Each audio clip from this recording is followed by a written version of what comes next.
ગુજરાત સરકારે એક મોટો નિર્ણય લીધો છે અને નિર્ણય રાજકોટના પેટ્રોલ કાંડ પછી લેવામાં આવ્યો છે। આ નિર્ણય તાત્કાલિક અસરથી લાગુ કરવામાં આવશે અને નિર્ણય એવો છે કે ગુજરાત પોલીસમાં ફરજ બજાવતા પોલીસ કોન્સ્ટેબલથી લઈ ડીજીપી સુધી કર્મચારીઓને મળતું પેટ્રોલ એલાઉન્સ હવે બંધ કરી દેવામાં આવ્યું છે।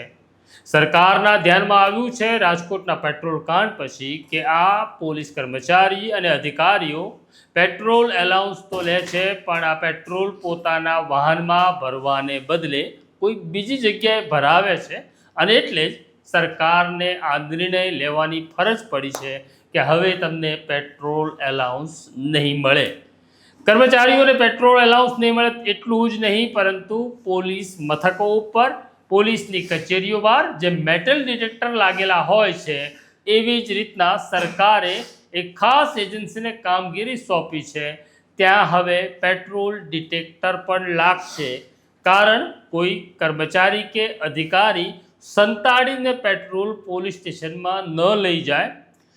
જ્યાં સીસીટીવી કેમેરા નથી ત્યાં સીસીટીવી કેમેરા પણ લગાડવામાં આવ્યા છે કે પોલીસ પેટ્રોલનો ખાનગીમાં ઉપયોગ નથી કરતી ને એનું પણ ધ્યાન રાખવામાં આવશે। અત્યારે પોલીસમાં જે વાહનો છે જે પેટ્રોલથી ચાલે છે તેને ડીઝલમાં કન્વર્ટ કરવા કે સીએનજીમાં કન્વર્ટ કરવાની કામગીરી પણ ચાલુ છે કારણ કે પોલીસ પેટ્રોલ બીજી જગ્યાએ ભરાવે છે। આ આખી ઘટના પછી સરકારના ધ્યાનમાં એવું પણ આવ્યું આ અંગે ગુપ્ત રિપોર્ટ મળ્યો હતો કે હવે પોલીસ કર્મચારીઓના ટિફિન પણ ચેક કરવાના છે કારણ કે ટિફિનમાં કેટલાક કર્મચારીઓ લીંબુ અને મરચાં પણ લાવે છે અને પછી આ લીંબુ અને મરચાંનો ઉપયોગ પણ અન્ય રીતે થાય છે એટલે હવે પોલીસ સ્ટેશનમાં લીંબુ અને મરચાંની પણ પાબંદી રહેશે। રાજકોટના પેટ્રોલ અને લીંબુ મરચાં કાંડ પછી સરકારના ધ્યાનમાં આવ્યું છે કે લીંબુ અને મરચાંને નાર્કોટિક્સની વ્યાખ્યામાં મૂકી દઈએ એટલે પ્રતિબંધિત જાહેર કરી દેવામાં આવે। જો કોઈની પાસેથી હવે લીંબુ કે મરચાં મળી આવશે તો પછી નાર્કોટિક્સ એક્ટ પ્રમાણે કાર્યવાહી કરવામાં આવશે। આમ હવે પેટ્રોલ મરચાં લીંબુ જો તમને પોલીસ સ્ટેશનની બહાર જોવા મળે કોઈ વેચતું હોય કે કોઈ કર્મચારી પાસે છે તો ગુજરાત સરકારને તેની જાણકારી આપવા વિનંતી છે। લીંબુ મરચા હોય કે પેટ્રોલ હોય એવા ગુણધર્મ ધરાવતા બીજા પણ વસ્તુ કેટલી બધી આ તો યાદ લાંબી થઈ જાય।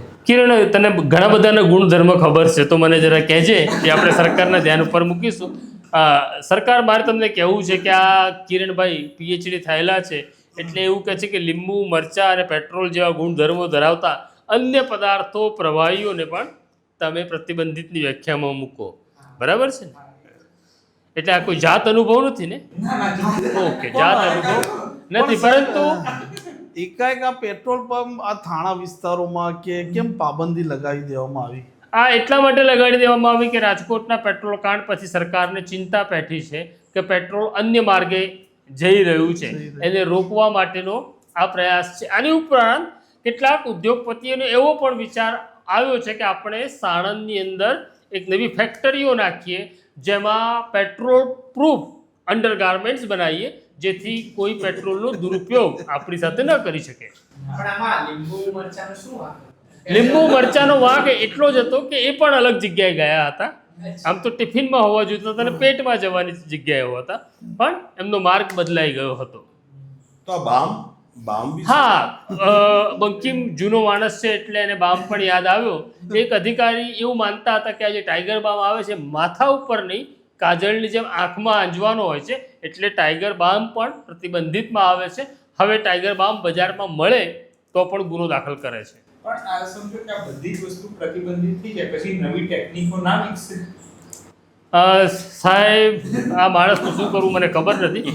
મારે પેટ્રોલ તો લાવવું જ પડશે એવું લાગે છે ઓફિસમાં મારે પણ પેટ્રોલના પ્રયોગ કરવા પડશે કેટલાક લોકોને સીધા કરવા માટે। પણ સાહેબ સીધા કરવા માટે પેટ્રોલનો પ્રયોગ ઉપર અત્યારે પાબંદી લગાવવામાં આવી છે તો રીલ્સો માટે જે ખાસ નિવેદનો આપવામાં આવતા હોય છે તો પછી નિવેદન કેવી રીતે આપશે અને કેવી રીતે ભય ઉપસ્થિત થશે? શેના નિવેદનો? કે ભાઈ ચોક્કસ વ્યક્તિઓ ચોક્કસ લોકો હવે ડરવા જોઈએ ભયભીત થવા જોઈએ ખાખીથી ડરવા। આ તો મારે વગર ચાલ બદલાઈ ગઈ હતી એટલે કોઈને મારવો પણ નહીં અને ચાલ બદલાઈ જાય એવો એક પ્રશ્ન છે. હવે જે રાજકોટમાં આ જે પેટ્રોલ કાંડ થયો એમાં ડૉક્ટરનો એક રિપોર્ટ એવો પણ આવ્યો કે પેટ્રોલ ઉડી ગયું, મળ્યું નથી. એટલે ઉડી ગયું એટલે મળ્યું નથી. પણ આપણા રાજ્યની અંદર અફીણ પણ ઉડી જાય છે, ગાંજો પણ ઉડી જાય છે, તો પેટ્રોલનો તો ઉડવાનો ગુણધર્મ છે, પેટ્રોલ ઉડી ગયું હશે. પણ દાદા આમાં પેટ્રોલ કાંડ તમે કહી રહ્યા છો રાજકોટ ત્યાં છે, તો ગુજરાતમાં બીજા અન્ય 33 જિલ્લાઓ છે, તો ત્યાંના પોલીસ વાળાઓને શું માંગ હતો? હવે થોડી પેટ્રોલ કાંડ કરી છે. તો ફૈઝાન, આમાં સવાલ એવો છે કે ક્યાં ક્યાં પેટ્રોલ વપરાયું છે એની તો આપણને ખબર નથી. આ પકડાઈ ગયા છે આ લોકો, બાકીના નથી પકડાયા. પણ આ પ્રકારે એક અગત્યનો નિર્ણય ગુજરાત સરકારે લીધો છે અને કહી દઉં, આ ગુસ્તાખી માફ હતી, તમારે માફ કરવી જ પડે. આ પ્રકારની ગુસ્તાખી માફ જોવા માટે નવજીવન ન્યૂઝ જોતા રહો, લાઈક કરો, શેર કરો અને થોડાક હસતા રહો. નમસ્કાર. વૈષ્ણવજન તો તેને કહીએ જે પીડ પરા